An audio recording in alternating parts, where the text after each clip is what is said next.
Good morning, South Beach.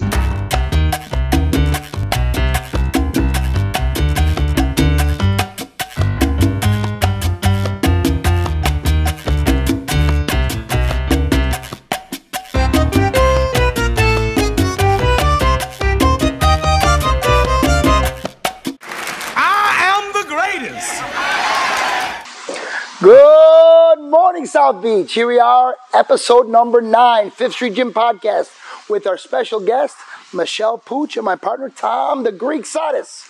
How are you, everybody? Welcome, welcome, and welcome. Thank you. Welcome.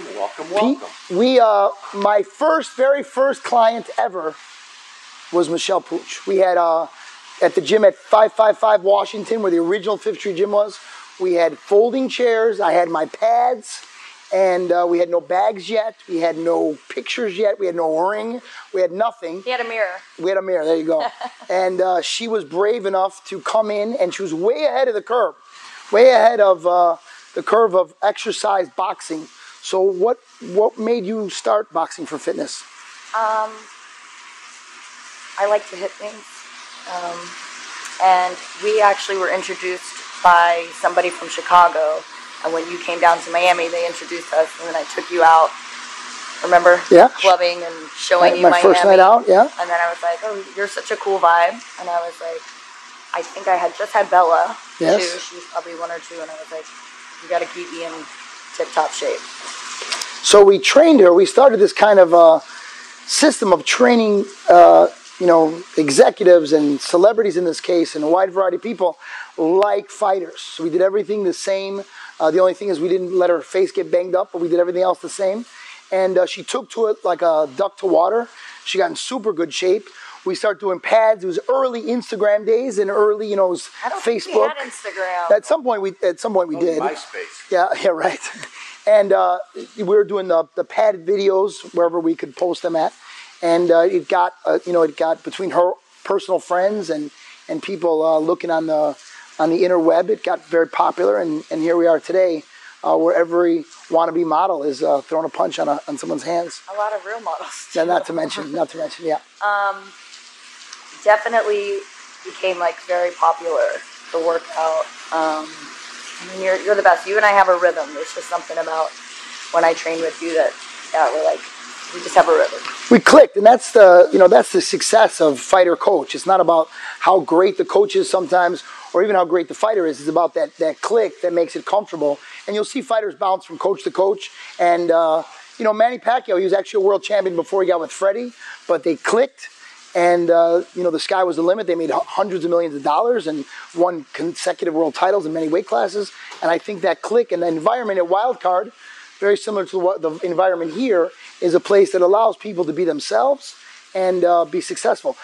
Speaking of successful, you do other things outside of boxing. Yes. And what is it that you're working on right now? So I'm a DJ by trade. Obviously, this pandemic kind of shut that down for a little bit. So I decided to launch a product that's my own. I've always promoted other people's things and been very successful at it. And I was like, I don't want to work for anybody. I just want to do something and create something. So I thought about a product that's called BLASS, which stands for Bleach for Your Ass.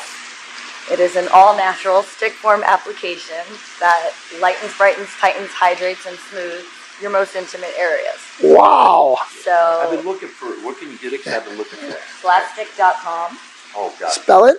BLASSSTICK.com. Wow, very exciting. So I called my boy, who happens to be a major manufacturer in the beauty industry. About 60% of all the beauty products that you see on the shelves, including Revlon and L'Oreal, are his clients. He's got 14 factories worldwide, 72 chemists. I came to him with the whole entire skincare line, and then when I pitched him on the BLASS, he looked at me a little crazy, and then he goes, fuck the skincare line, just stick with BLASS. There's nothing like it on the market. There's definitely a high demand for it. The fact that it's an all-natural formula, and you can make it like a part of your daily routine. Like you put your deodorant on, you wash your hair, you put your sunscreen on, you blast your ass. Nice.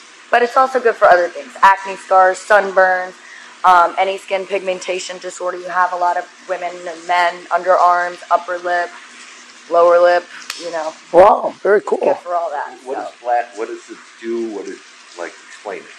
So you use it daily. You can use it anywhere. Say you have a sunspot here, or you want to lighten your intimate areas where it doesn't match the other areas, and also to like give nutrients down there, vitamins, hydrate, smooth, tighten. You know, just take care of down there. Wow, very cool. So you can blast your balls. Very exciting. You know? So we always ask, we always wind up asking, and where can they get this at? Just the website right now? Yeah, well, we're also on Amazon, and I just launched a deal with a collaboration with Urban Outfitters. Oh, very cool. Yeah. So it's going to be all over the country ASAP. Yeah. Very good. Awesome. Not only are you a DJ, you also own the nail salon and I did. kind of like That a was an socialite epic South sale. Beach one I read about. I forgot about that. And so you're like quite the businesswoman. Go-getter, would you say? Yeah, I'm a hustler. That's for sure. My ex-husband, I got married very young at 19. He's a pioneer of nightlife in Miami. Shout out Tommy Pooch, the Big Patty. I learned everything from him. Pretty much, we got together. He owned a bunch of nightclubs and venues and pizzerias. I used to send you pizza to the gym all the time. And he just put me on game and taught me a lot about Miami, South Beach nightlife, and it was an amazing time working with a lot of celebrities and hosting and working with big brands and traveling all over the world, and you know, just learned a lot from him and kind of switched over to the DJ lane when we got divorced because he banned me from all the clubs. I'm going to age this a little bit here. You go back to the living room and bed and opium the and living room, bar room, bash, chaos. Jazzin' still around? Jazzin' is still around, which I always forget that place. Club Deuce still around? The Deuce. The Deuce. I think it is. The Deuce. And Ted's Hideaway. Those are some of the... Yeah. So we always ask all of our guests who their favorite fighter is and who they feel is the best fighter. And the answers are varied. I like to compare and contrast. So who's your favorite boxer of all time? Mike Tyson. Mike Tyson. That was easy. That was a no-brainer. And who do you think is the best fighter of all time? Mike Tyson. Wow. There you go. Okay. So double Mike Tyson. You're the first. Even though I'm half Filipino and you call me Pacquiao. That's right. That's right. You always call me Little Pacquiao. I think he's a great fighter too, but growing up and loving the sport and being that I was born in the 80s, you know, it was just Iron Mike. Iron Mike. So you're the first one to give us a double mic, so that's good. I'm glad we asked. You know. So what's the next? Got a lot of things with you. That's right. My first client, my first night out in Miami. Yep. Any new projects that are coming up? You got BLASS STICK is out and rocking, and what's next? I'm actually going to do another TV show. As you know, I was on Love and Hip Hop with VH1 for three years. Doing a little bit of Housewives, you know, just as like a guest. But I'm going to be doing a TV show on Amazon that's going to be like the new HSN. So talking products, talking about beauty products and fitness products and stuff like that. And I'm also launching some at-home workout videos.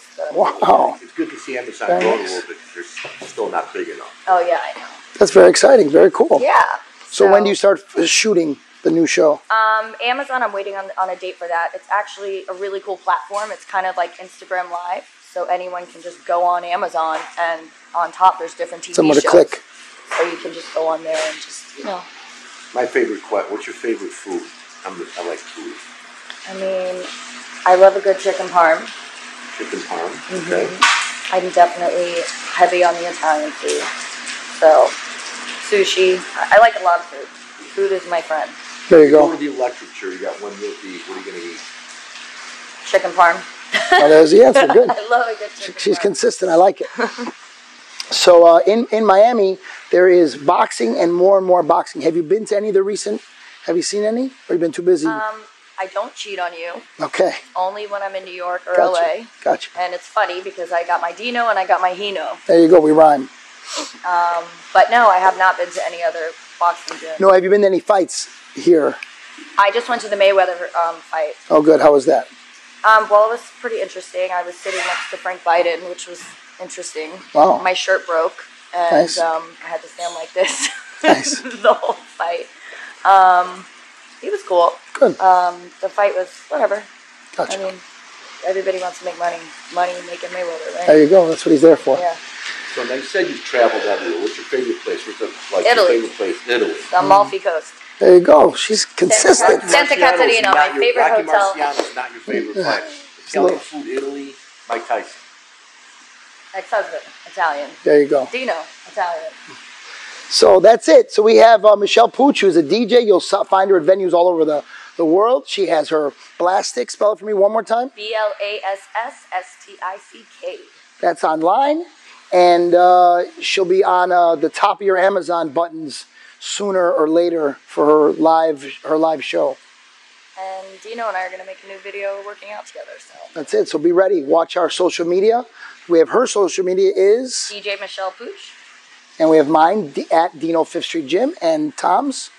I don't have it. He's no IG Tom. At 5th Street Gym, correct. At 5th Street Gym. Bring in our producer and co-host, Patrick Healy. What's up, Dino? How you doing? How are you guys?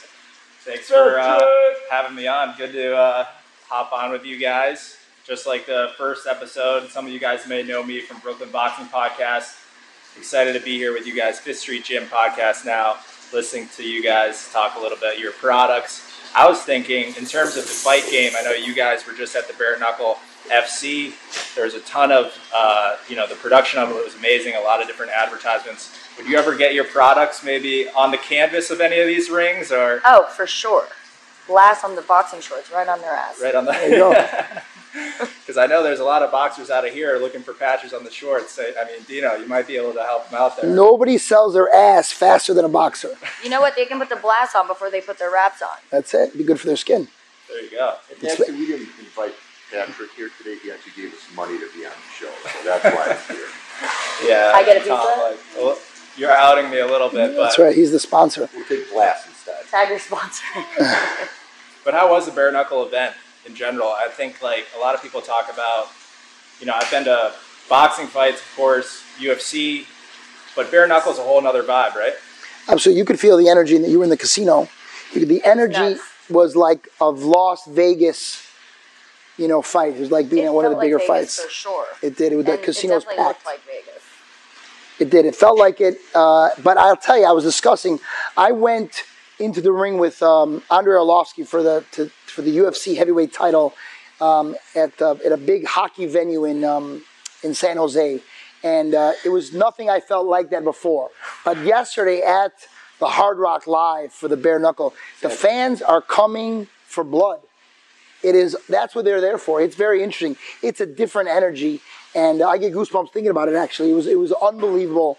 And then Baboon, him in particular, has such a show. He came out with 2 geisha girls dressed as a samurai with a mask on and music. That's cool. And it was very intense. And walking out there, I could feel the energy, and he was so well prepared. He's such a professional fighter at 40 years old with a lot of experience and still so fit and so sharp. He sliced that guy up like a butcher. And he didn't need a samurai sword. He sliced him up and sent him home with, I think he got 36 stitches in his face. Wow. What? Yeah.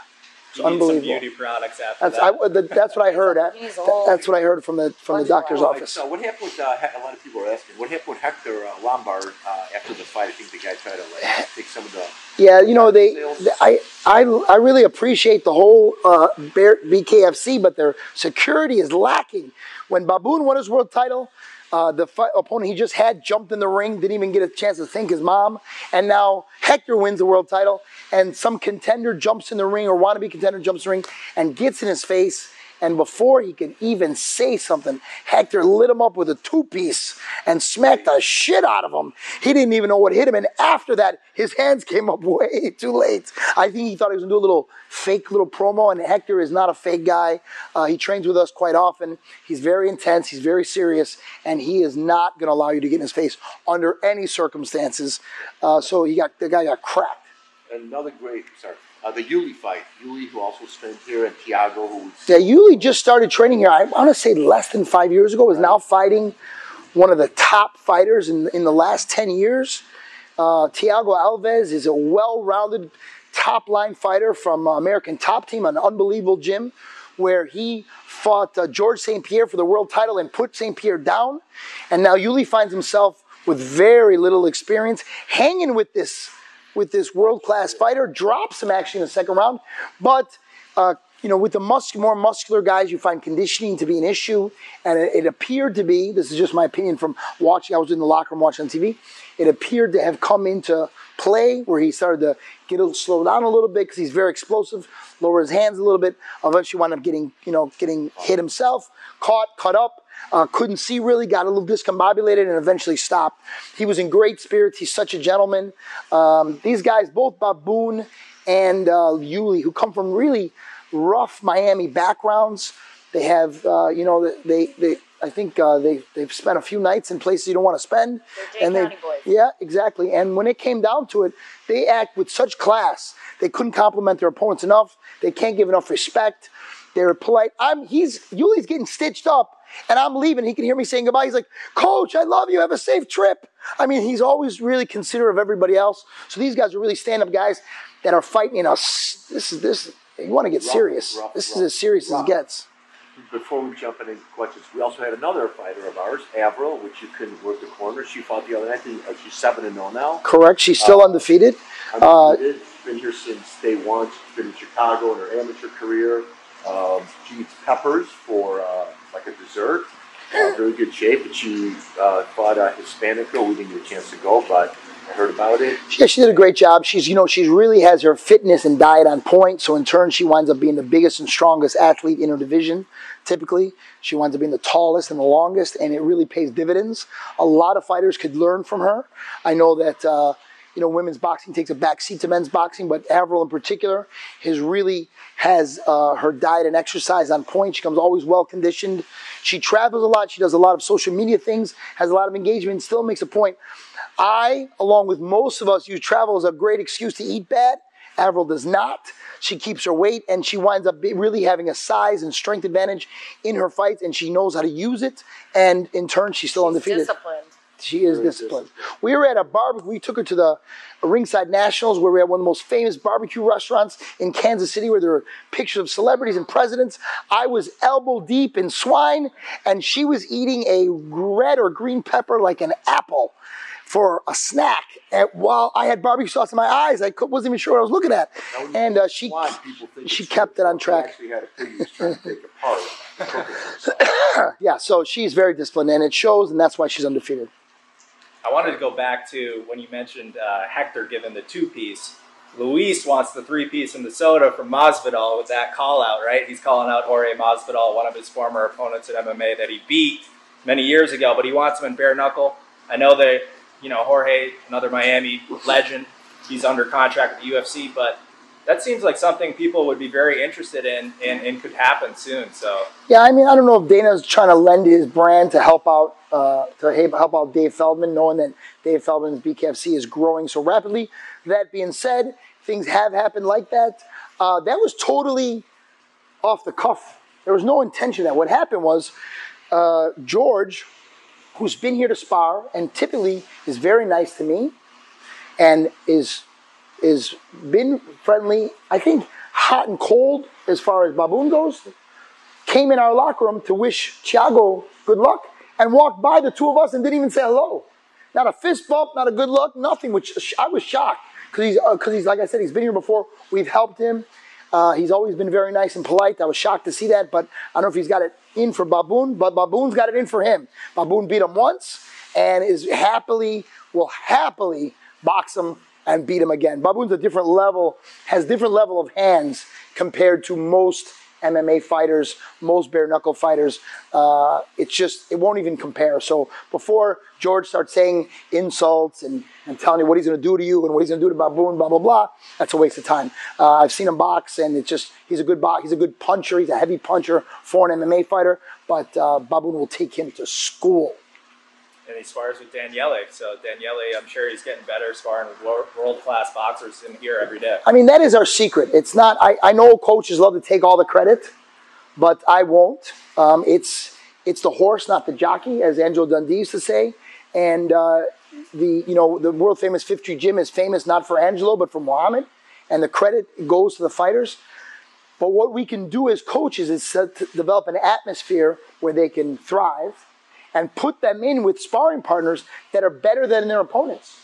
And when you spar and practice weekly, 3 times a week, getting rounds and rounds and rounds with better guys than you're fighting, it really makes our opponent this weekend paled in comparison to the level of boxing that Baboon was practicing against. He had guys that were faster, bigger, stronger, hit harder with more experience. So that's why we knew we were going to give him a boxing lesson.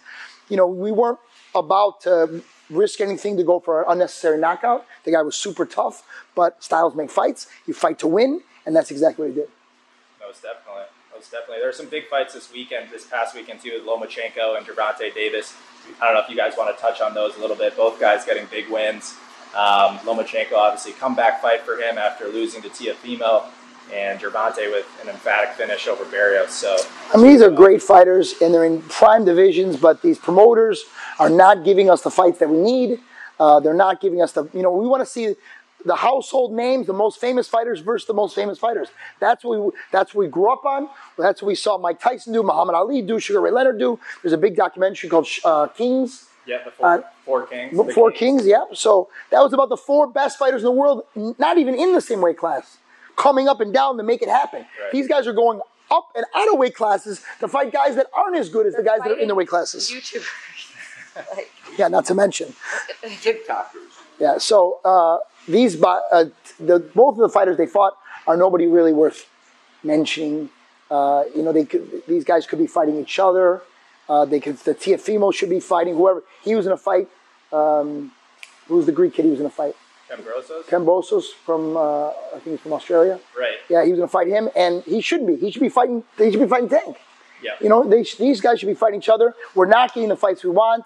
That's the beef with boxing. You know, in the NFL, in the NBA, in Major League Baseball, at the end of the season, the best play the best, and in boxing, the best duck the best. For sure. And That's you fight the followers.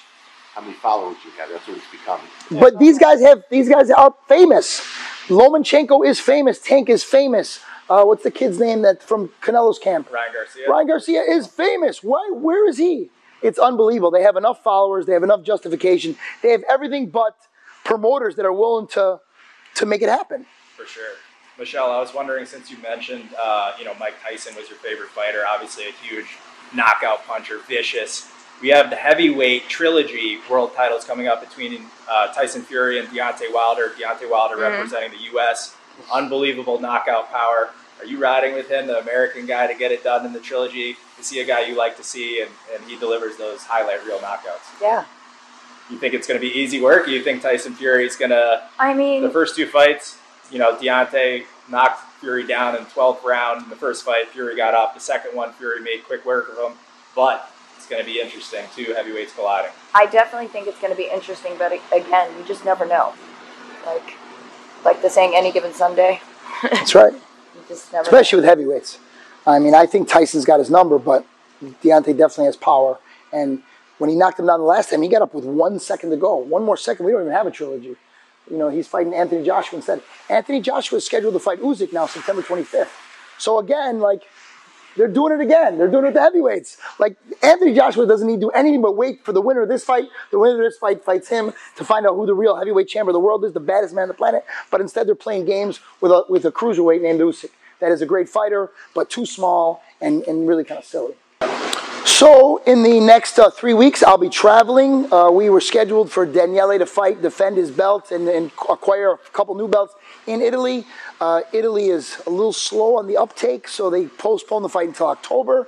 So I will be traveling to Italy anyway. My partner here will be taking over for me with all of the podcasts. So follow his Instagram, which is Brooklyn Boxing Podcast or _ Patrick Healy. I'm super pumped to be a part of this, Tom. The next few weeks, we're going to crush it. We got some unreal guests lined up. And Michelle, it was great hanging out with you today and hearing about what you got going on as well. Thank you for having me. And again, my social media is at DJ Michelle Pooch and also at BLASS STICK. Where can people follow your music too? Maybe get the playlist? Just on my Instagram, you can go over there and click on it and rock out. Oh, very cool. Awesome.